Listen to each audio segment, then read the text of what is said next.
Here in Washington, the United States House of Representatives today has voted 2 articles of impeachment against President Bill Clinton, voting almost entirely along party lines. Most of the Republicans voting for, most of the Democrats voting against. At this hour, the Democratic leadership of the House and a number of other Democrats are at the White House meeting privately with President Clinton in the East Room. We are waiting for that group to step out on the South Lawn of the White House to talk to reporters, to talk to the American people. The President, we are told, will make a statement.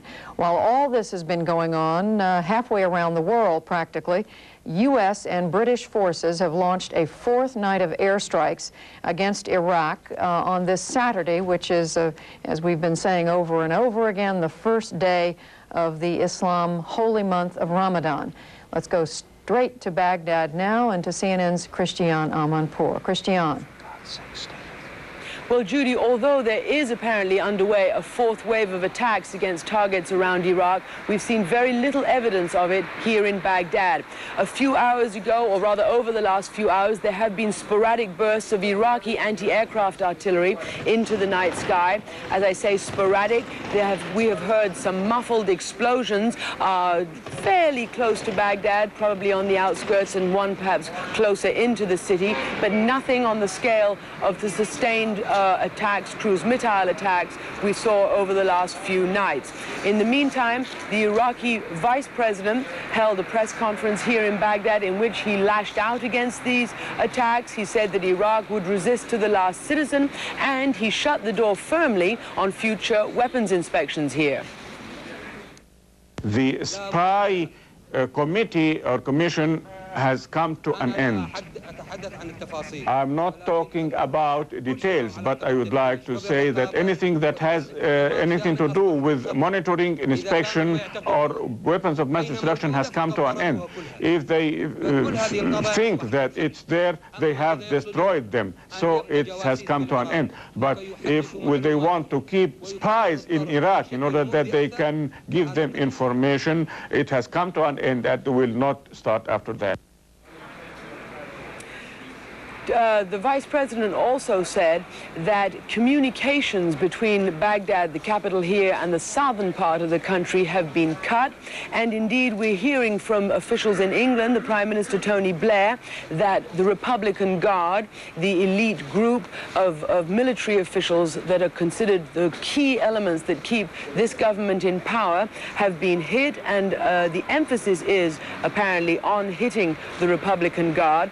According to Tony Blair, they keep Saddam Hussein in office, and they are instrumental, according to Tony Blair, in putting together the means of concealing weapons of mass destruction.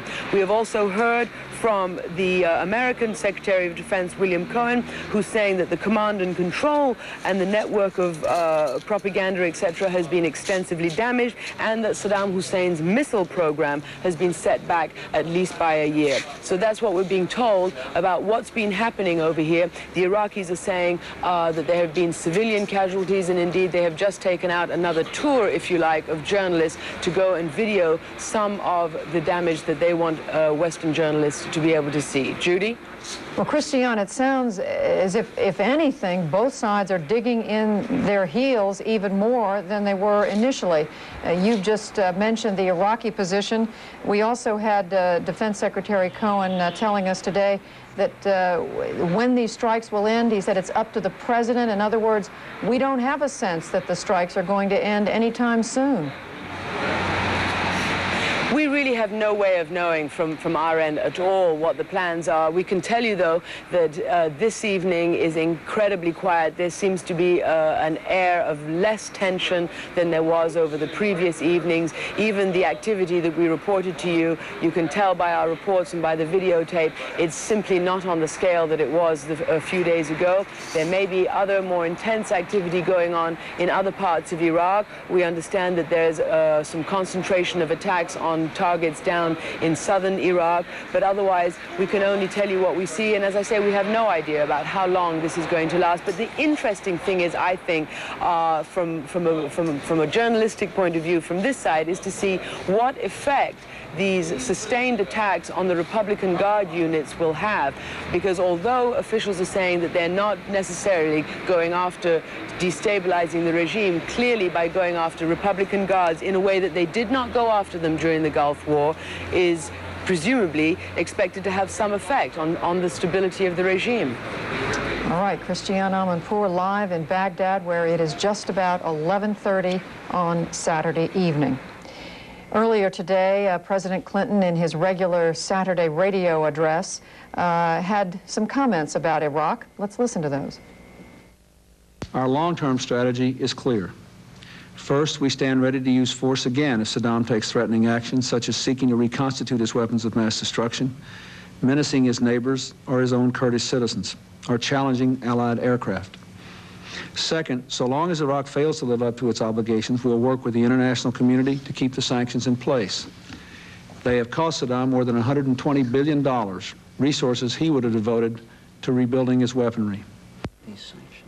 Again, those excerpts from the President's radio address today. Now to the Pentagon, to CNN's Jamie McIntyre. Jamie, I'd be interested in knowing your reaction to some of Christiane's comments about the Republican Guard, about some of the other damage that we now know has been done in Iraq. Well, the Pentagon may be on the offensive in Iraq. They were a little bit on the defensive here today, trying to portray the results of this strike as more successful than they came off yesterday. And Secretary Cohen did admit that targeting the Republican Guard may result in some destabilization of the regime, although he insisted again that was not the object of the strikes, which he said were being, that he was satisfied with, that it was setting back Iraq's ability to threaten its neighbors considerably, and they mentioned in particular Iraq's ability to develop longer-range missiles that could threaten other countries. The U.S. putting a number on that, saying they had set back the production of those missiles a year or more. The Pentagon also released more pictures showing the effectiveness of U.S. weapons and said that the spotty results they reported yesterday was a part of the slowness of the assessment process and some of the technical language they use to give those assessments. And Secretary Cohen said that the impeachment of President Nixon would have no effect on the, the impeachment of President Clinton would have no effect on the ongoing military campaign. Well, he's the commander-in-chief, and we're going to continue to act accordingly. We're going to carry out this mission. He is going to make the determination as to when it's complete, and he will continue to function as commander-in-chief. And again, the theme of today's briefing at the Pentagon is that the success has been considerable. This was part of the briefing by the head of operations for the Joint Staff, Vice Admiral Thomas Wilson, who described some more of the pictures taken by U.S. Planes as they were carrying out strikes. Let's roll the camera footage. I think this was on night. Night 2.